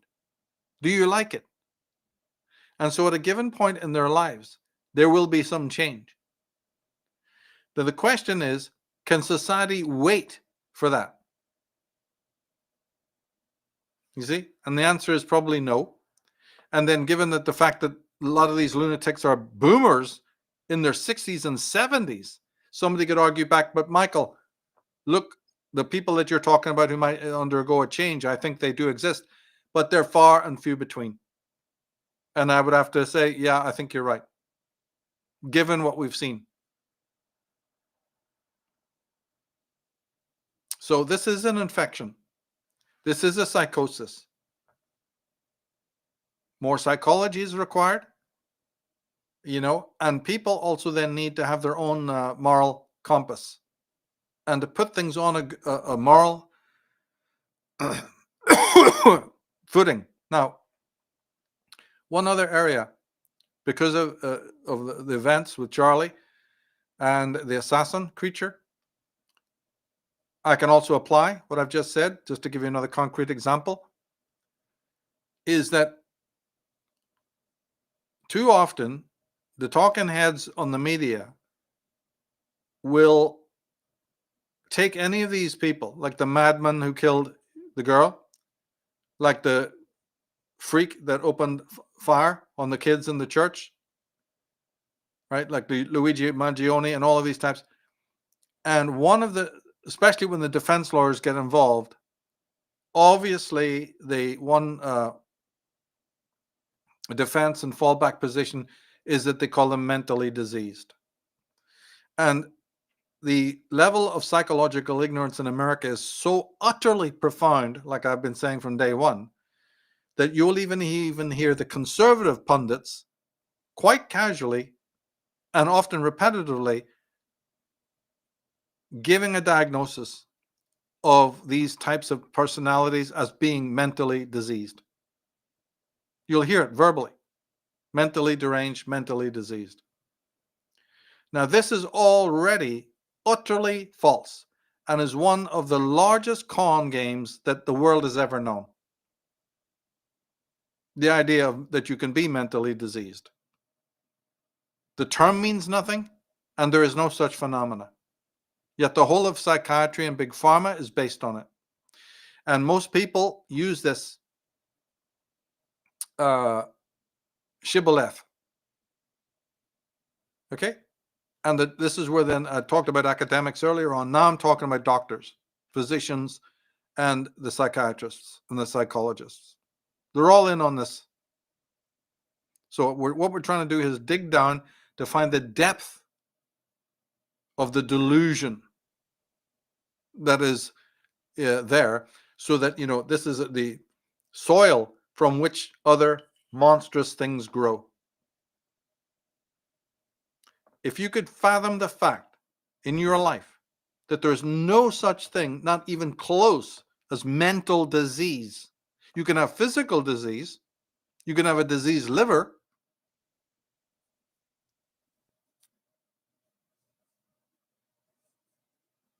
You can have a disease of the blood. You can have brain disease.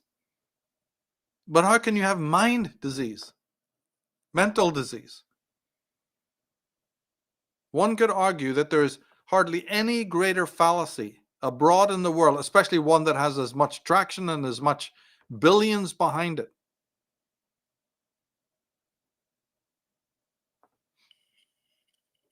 And some of the world's most evil people and evil institutions espouse this, what I'm talking about now.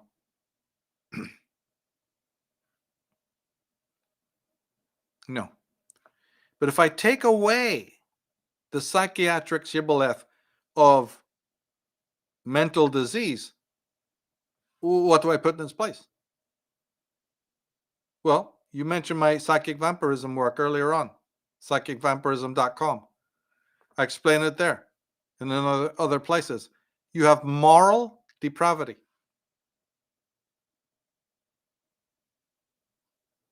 But for some strange reason in America, no one puts it on that footing. Not even the religions anymore. And slowly, psychiatry and psychology have encroached into this moral territory with their nonsense so that they can push pills, of course, naturally. So that they can perpetuate the myth of schizophrenia and their form of witch doctory. Creating a worldview, creating a view, a materialistic, reductionistic, basically satanic view of the human psyche. It's no better than believing in demons like they did in the Middle Ages. It's not that far removed. But this is more Pavlovian. It's unspeakable. So if you remove the idea that anyone can be mentally diseased, and you suddenly wake up and you see that for the lunacy it is, don't let them speak it and you miss it. Catch it. What do I replace it with? Why do these, like this assassin guy, do what they do? The first go-to is moral depravity. Irrational thinking would even be quite acceptable. Irrational thinking, that's legitimate. And that's bad enough. So mental disease is out. And the remedies for it are out. So in a society where these things are still in, what I'm trying to show is that, my God, the level of hysteria, the level of delusion abroad, and the collusion of these doctors, these white coats, these are sorcerers wielding their pills, wielding their nightmarish pills that often make you homicidal or suicidal. Robert Kennedy has already mentioned this in passing, but too little, too late, far too. Decades ago, this was already known.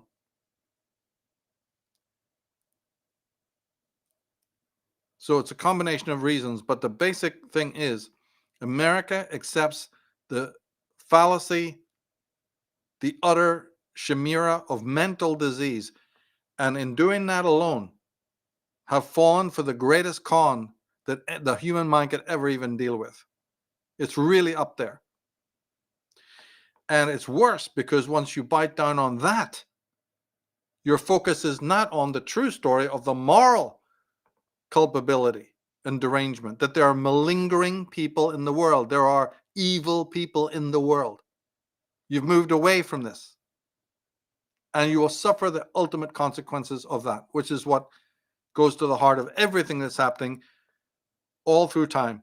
All the events that take place that are bizarre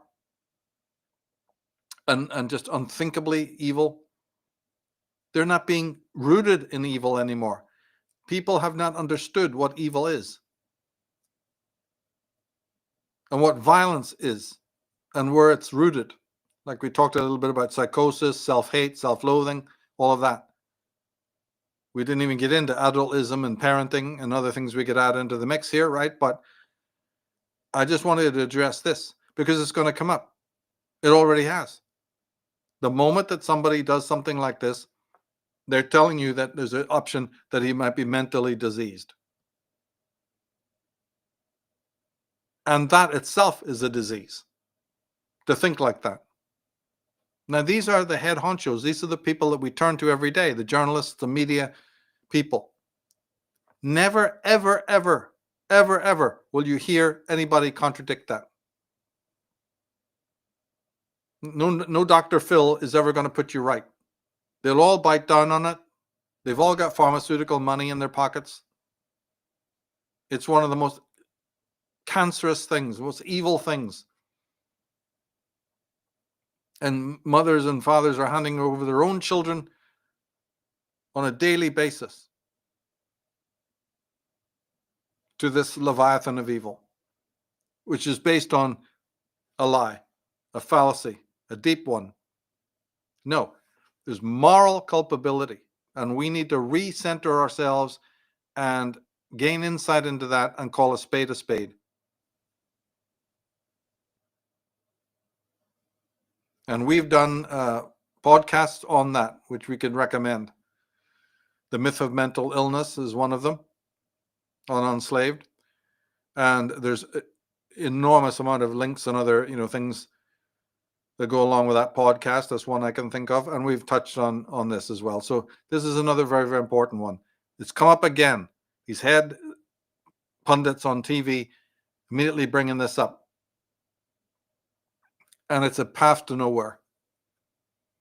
You see, so what I'm doing is that if you're in a fog of this kind of proportion, how could you possibly then come upon the great truths that we need socially and personally when your vision is already that foggy? When you've already embodied such fallacies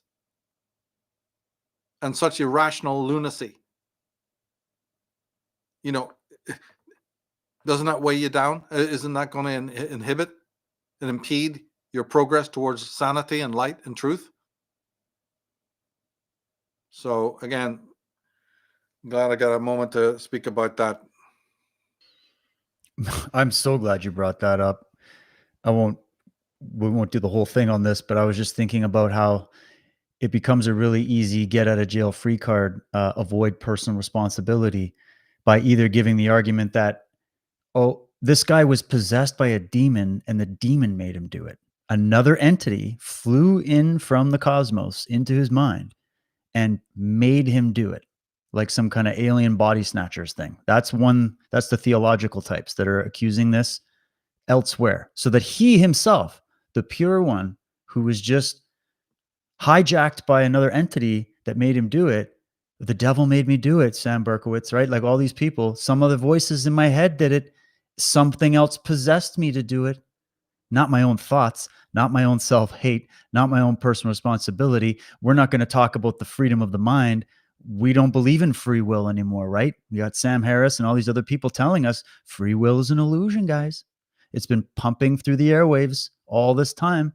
Psychological determinism. And if anybody wants the best takedown ever of that ideology, go check out Nathaniel Brandon's amazing rebuttal on that. I can post some links for people. Yeah. And then you got the psychologists coming in, the mystics of muscle. They're going to come and say, well, no, it wasn't the devil that made him do it.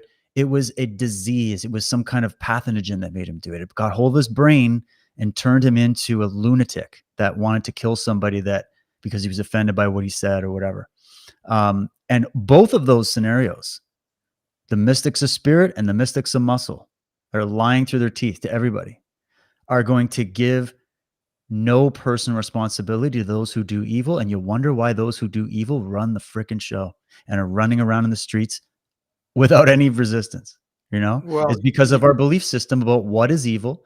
And this is ultimately an attack against the free will of the mind. Right. I'm glad you said that. And also, see, we're talking about the great myths. We mentioned the pharmaceutical one there, right? The psychiatric one. This idea of determinism is another one. And we've dealt with that in other programs as well. See, but it's coming from on high. That's why we need to fight it. Some of the top leading intellectuals believe in determinism. And they believe in it because their worldview is to deny human freedom. Look what that would lead to.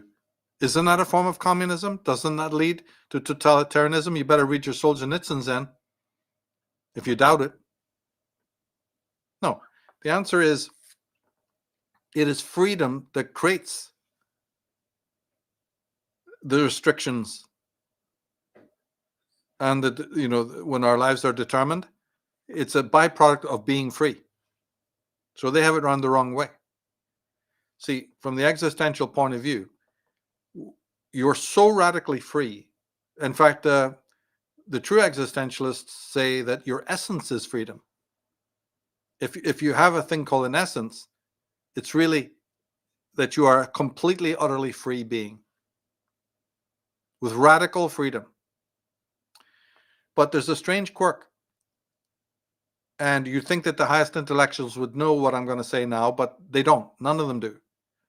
And this is why you get into this fucking paradox. When you're so free, you're free to choose this or that possibility for your life. What you want to do. In fact, everybody is in the process of reaching a goal And the moment that they've done that, they're thinking about, what do I do tomorrow? Right? Every single person listening is in exactly that process, defining their lives, achieving a particular goal, a desired goal, and then saying, all right, what's the next one? So it's very, very progressive. But as part of this choice mechanism and the freedom to choose, and you have such radical freedom to choose, you can even choose to commit suicide. Right? When you say it's all done and over, and I want to not participate in anything, I find it all loathsome, I'm even free to end it by unplugging completely by committing suicide. That's radical freedom. I hope people don't take that option, but you have it as an option. So, right? But where does the determination come in? It's downstream from your freedom. It's actually freedom that brings it about. Because as I just said, you have all of these possibilities that you can choose. But if I choose one or two possibilities for my life that I commit to and I'm passionate about and want to do, it automatically shuts the door on 100 other possibilities that I can't really explore.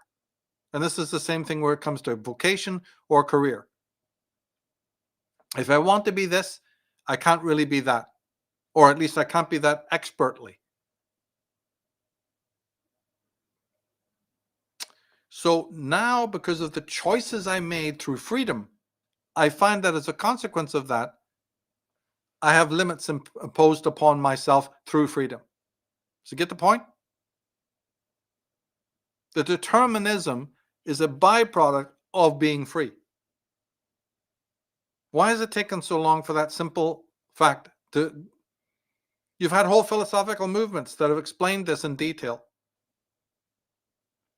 And still it hasn't entered into the world. Still, you have books being written, debates being had about freedom versus determinism. Remember on our show, many shows we did, excuse me, we've talked about facticity, things you can't control in life. Like the will of other people pressing upon you and so on. But at every given point, those things cause a choice to be made about it. In every case, you can meet the facticity with a choice. That's what it demands. You're always free to make a choice. It's when you make the choice, the way it's set up in life and time and human existence, that if I choose this, if I want to be a brilliant cook, if I want to be a brilliant snooker player, right? If I want to be the best mountain climber that ever existed, well, it goes without saying that there's several other things in this world that I cannot be. I can't be a brain surgeon at the same time. And if I'm a brain surgeon, well, I can't be, any number of other things. I can't be the best deep sea diver, think about it. And in your own life, this is a reality. So yes, there are things that limit you, circumscribe you, determine you, but those are the consequences of you being a free being. Freedom is your essence, in other words. So I hope people can focus on that and maybe check out some of the programs we've done on that as well. Exactly. It's so key. It's so key. Michael, you're so generous with your time. I just have one final question. This is a bit of a silver lining here that I found anyways, is that as we've been talking about all these immoral degenerates all over social media celebrating this, we're also seeing that reaction proved that this is sort of a team sport right now, right? And what that's doing is I'm also seeing a lot of videos and a lot of personal testimony, people I know in my personal life, that are exiting the left en masse. They're exiting the left en masse because they're horrified about what they're seeing. This is happening in young people. Don't forget that Charlie had an incredible rapport. The media is not going to tell you, an incredible rapport with kids at university campuses all over America who thanked him for saving them from this woke mind virus and whatnot, right? And so the young, and also even some of the old, some of my generation are going, holy crap, I just wanted to help the little guy. And all of a sudden we're celebrating murder and we were calling for more blood in the streets, you know? Uh, like, I don't want to be a part of that. So that's one silver lining, is that, like you've always said, once the cameras keep rolling on these psychopaths exhibiting psychopathic behavior, and then people are waking up, they're getting a major red pill because they're going, wait a minute, this isn't just some lone nuts, some random, fringe cult over here. This is like half of America, maybe. This is all the late night comedians. This is Hollywood celebrities. This is politicians in government. There's people in judges and judging positions that are celebrating. Teachers. They say the number one proportion of people celebrating this are teachers and academics. What? Now we're finding it out. So people are leaving. They're going, okay, I don't want anything to do with this. I'm kind of politically homeless now, but just don't identify me with these psychopaths. So that's a silver lining. Second silver lining for me personally was to see days after, or shortly after, this horrible thing that was affecting everybody, we had Tommy Robinson leading the charge with this 3 million man march through England that, for me, spoke to how the people, as you said, who come from that more conservative, or I would say normal perspective of the world, who just want to work, live their lives, be left alone. They've been quiet. They have not pushed back. They are tolerant of the evil in their midst because they're afraid, because they feel, and there's been a lot of artificial campaigns to make them feel like they are the fringe minority with unacceptable views, as our prime minister told us in Canada, only to find out, okay, it's pretty bad, but it's not like we're bigger than, there's a lot more people awake and a lot more normal than we might think. So that's a lie. Well, this really clinched it, that, Britain's been under it's the example to the West as to where not to go, right? You've got Muslim mayors running completely counter to, and they're not just they're Islamo-communists. This is the thing, the alliance. They're coming in and they're just changing the whole place, and they're shouting down the people that built that country. And now those people are pushing back. And of course, the media comes out, look at all the Nazis. Well, they can't get away with saying that millions and millions of people in Britain, along with the millions of people celebrating that wake up around the world, that everybody is Hitler. That just doesn't going to fly anymore. And that is also facilitating more people to go, wait a minute, I think people have been lying to me. These people aren't evil. They're not. See, the other thing is, aren't we getting the best side-by-side comparison when these radical left psychos have something done that they don't like, or whatever, they go burn cities down and it's Molotov cocktails. They assassinate Charlie Kirk and it's candlelight vigils and concerts and, coming together for barbecues and celebration and such. So the violence factor is awaking people up. There's a violence issue on this one side. And so I think all these factors are coming together right now. The whole world is watching. And so I'm not going to hold my breath for some mass awakening, but I wasn't overjoyed to see it. My grandfather hails from Liverpool, England. And, I've been watching Britain closely. Their cause is dear to my heart, because that's another one of the biggest elements of the West that, a lot is owed to. So to see them come out and to see that level of success, and then to see the media, I had Canadian outlets calling it hundreds of people were there protesting and singing in the streets. No, bro. It was millions. That comes from police reports on the ground. And they tried to shut that down because that terrifies them, that a peaceful group is just going to go and fly their flags and say, no, we're not going to take it anymore. So just a few closing thoughts on that. Do you see a silver lining there? Was that a positive event? What do you think about that? Yeah, I do think it was positive. I would have wished for more, though. I found that Elon Musk's speech to be, again, mostly jingoism. I was hoping for more. That was kind of, to me, unsatisfactory. He's a billionaire. And rather than just go through the same talking points, he should have given the crowd more hope. I would have wanted him to say, hey, I'm going to fund an opening of an institute. Let's call it the Britannica Institute, where we're going to assemble the best constitutional lawyers to look into, loopholes, to look into breaches of, things like that, more positive, to give the crowd some actual kinetic hope rather than just go over the same old talking points. And that didn't happen. So that was kind of toothless.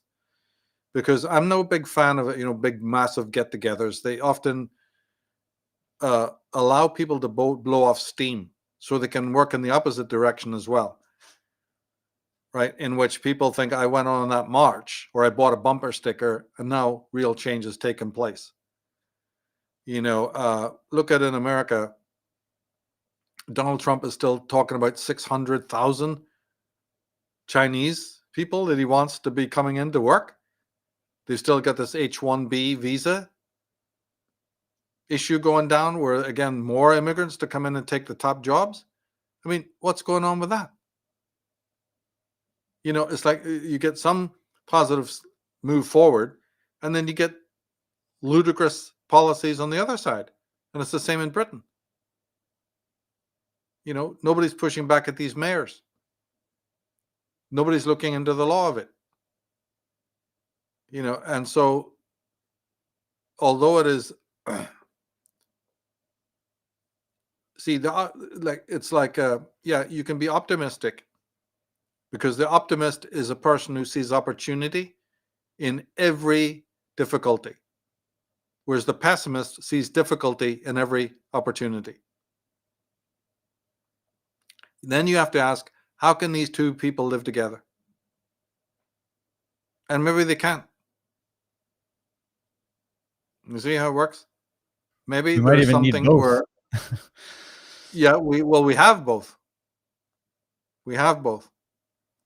And then I said, this then leads you to this moral aspect I talked about, where each individual, by committing to one of those paths, will learn the consequences. It's kinetic. There is no absolute file or dictionary I can look it up and say, oh, there's the answer. I had a problem, let me look this up on Grok or, AI. No, it's through consequences. Each individual right now. So sometimes the political thing obscures this. It's seeking in the dark for absolute rules and laws, when it really should be focusing on each individual themselves evolving and growing and learning from experience. You see, what to believe. And sometimes the two get disjointed. And there's certain times, like now, where they almost come apart. And the wheels are spinning, and the political wheel is spinning, but we're not getting anywhere.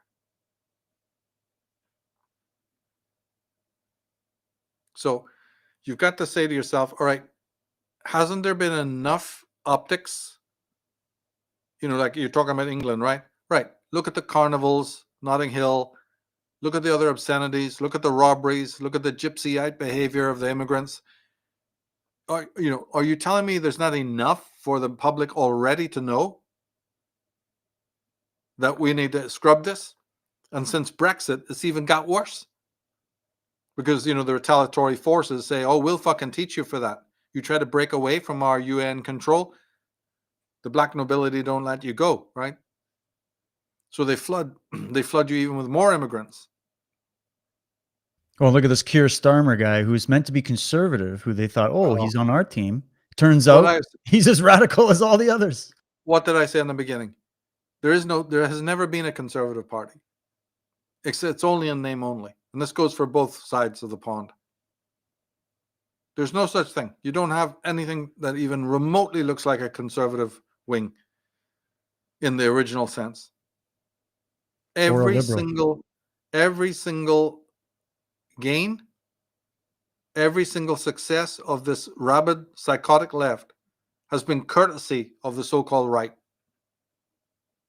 Fix that once and for all. That's the fact. You've given ground. Your generals have been false. Your game plan has been false. You don't understand the enemy. You don't understand who's behind them. You call it left wing. You call it progressive. You call it socialism. Right? And on Unslaved, we've gone into the whole etiology of it, tracking it back through the black nobility and to the atnists and what have you, right? We've gone into it and we've anatomized it completely. But your average political pundit just thinks it's a matter of this simple right-wing, left-wing divide. and the lesser of two evils, right? Or the evil of two lessers. Its roots are in the occult, and a lot of occult, or let's say psychological, chicanery is involved in this sorcery that brings all of this about. So, yeah, I hope we've covered a lot of ground there. I don't like a lot of what I see in Britain. I think it's a horrific. But then this goes, it's a longer story. It goes back to the First and Second World War, where the West was already heading in the wrong direction into a state of doom with its attacks on Germany. Twice, it was a massive conspiracy. A conspiracy of the black nobility to take out the number one most Western country with the greatest minds that you could ever imagine, both in culture, literature, music, philosophy, psychology. Right? It was an attack on the Germanic psyche and the Germanic culture.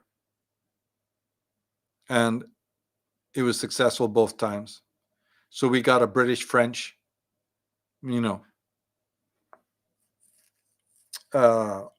victory. And of course, that's where your materialist reductionism and your Fabian socialism gained hold. So feminism, a lot of other, nonsense, multiculturalism, it all comes out of those thinkers, which we never would have had if we had a German empire ruling the world.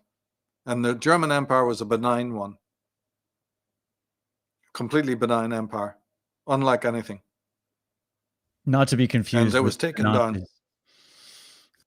Oh, no, not the same. The Nazi thing was the means by which the German empire was taken down. Right. That was all controlled by British intelligence and the black nobility. They're very, very clever, you see. But also the Austrian Empire was taken down. See, these great empires fell. The Russian Empire, the Austro-Hungarian Empire, the Ottoman Empire, and the British Empire, the real British Empire. But most important of the whole lot was the German Empire, the Germanic Empire, because it was the most benign and the most culturally pure. All the other ones had major flaws. Like the Russian Empire was the most anti-Semitic thing you could ever imagine. The greatest anti-Semitic country ever was Russia, and still is. That's another fact that's been hidden. Great enemy. But the British Empire is not far behind. So it's reaping the consequences now of disingenuous politicians, right? They were warned. You had people like Enoch Powell who desperately warned. You had others. But they weren't listened to, you see. And so the British Empire with the British royal family, these Windsors are actually members of the black nobility. And this is the most loathsome,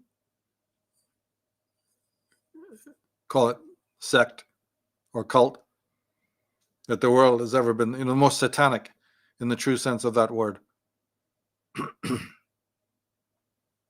So they're still ruling the roost. And all the politicians, you see, are in service to them, to them and their privy council. We've done so many podcasts on that, right? I've written articles on my femaleilluminati.com site on the black nobility for people who've never heard about us, know anything about it. And unfortunately, although America claims on paper to have won a war against the Brits, the War of Independence, that's another fallacy. That did not happen. They didn't win the war. The black nobility had many other ways, through the Federal Reserve, through the banking system, and then, through later other means to still colonize. And that's a great story, by the way. It's a fascinating story of how they continued being in power. I've written an article called The Constitution Con, which I think people will like. It's a bit controversial there, but again, a lot of really good points. Maybe we could link up to that. But Britain didn't lose control of America's. They had their agents, people like Teddy Roosevelt, Woodrow Wilson, Franklin Delano Roosevelt, the Kennedys, people like that. They had their own agents in big time. Joe Kennedy was an Anglophile, who wanted every one of his sons to marry into British aristocracy. And they were. He was not a drug dealer, but he was. Joe Kennedy was made his millions out of bootlegging whiskey. They were all criminals to start with. It's amazing stories when you get into what was going on behind some of these families, and a lot of them were members of the Knights of Malta. It's a huge story, but that's for another time, I guess. We've gone into that in extensive detail on Unslaved. Yeah, exactly. Well, and there's just, everything we're bringing up here brings in a host of subjects that you have to get through. And it's a tangled knot of people hearing things, what? And it's because, everybody's been trained a certain way. And even, the whole point is to go and investigate it and come to your own conclusion. Some of us might be a little more optimistic. Some of us might be more pessimistic. But in the end, to wrap this up, the very least you might have heard out of this is that you have hope within yourself. You, as the individual, can at any time change your choices and change your own mind and learn to expand it and empower it with knowledge and wisdom, and to understand what true freedom is and what it takes to fight for it in a world that's trying to completely destroy it. And so this kind of information is not meant to make people feel hopeless about it. It's meant to give you a clear diagnosis of what's gone wrong, and that we should keep studying, keep learning more as the facts come out. I keep hope alive in terms of where things can go. But time, there's another force of nature and time and whatever that's going on behind all of this that is beyond all of us, but that in a weird way penetrates through all of us and expresses itself through all of us as well. So to each their own, but the amount of wisdom you heard today and knowledge you heard today, and I think accurate diagnosis you heard today, should be remembered, whether it's uncomfortable or not. The truth doesn't care. The truth and the facts and reality and nature is a thing of its own, and it must be respected and aligned with to get the best outcome from your life. To run away from that reality, to escape that reality, is where you're going to get those delusions, right? And so, go within, and we'll keep going at this and bringing more information. And so that's where I'm going to leave it today. So thank you, everybody, for joining us. I hope you'll share this out if you found it valuable. Go check us out, unslaved.com, and check us out on Substack. For those of you who really like reading, Michael's also got his own personal Substack. You can go support over there. He's been releasing a book on Substack through these various articles. It's absolutely profound. It's about philosophy. It's about many of the things we've been talking about. And then also one quick announcement. I've also started a regular show with my lovely wife, Monica. We're doing it on my Substack, and we're doing that every Friday. This week, we're going to be doing that at 4:30 p.m. Pacific Standard Time. And it's always a fun show. We get into our comments and whatnot. So lots more coming your way. But Michael, thank you again. And thanks everybody for tuning in. Keep your head on a swivel. Stay free. Seek the truth. The truth is going to win. And we'll catch everybody next time. Cheers, everybody.